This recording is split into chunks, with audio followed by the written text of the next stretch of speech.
এটি সুমহান অনুগ্ৰহ, এটি দীৰ্ঘ আলোচনাৰ অংশ বিশেষ।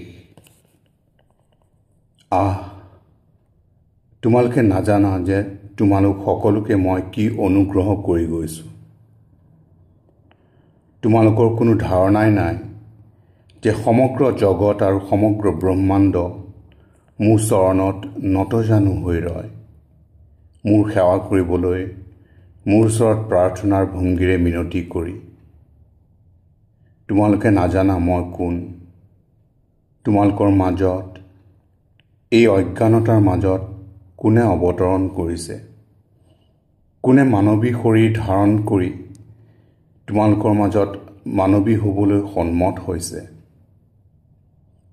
তোমালোকৰ কোনো ধাৰণাই নাই যে কোন আহি থিয় দিছেহি তোমালোকৰ সন্মুখত।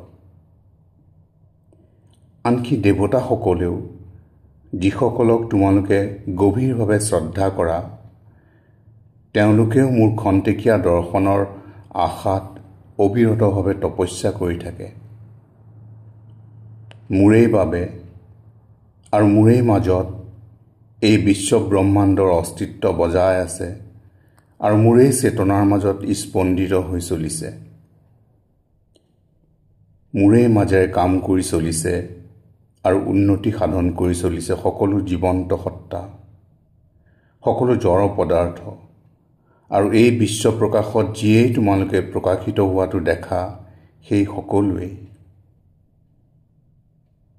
এই বিশ্ব সংসাৰত এনে একোৱেই নাই যি মোৰ মাজত নাই। ময়েই কাৰণ, আকৌ মোৰ মাজতেই সকলো বিলুপ্ত হয়।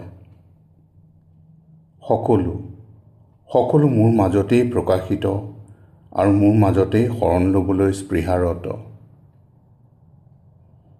যিসকলে মোৰ বিষয়ে সামান্যতমো জানে, তেওঁলোকে সমগ্ৰ জন্মান্তৰ মোৰ অন্বেষণত উচৰ্গা কৰি দিয়ে। মই সমগ্ৰ প্ৰকাশৰ ঊৰ্ধত।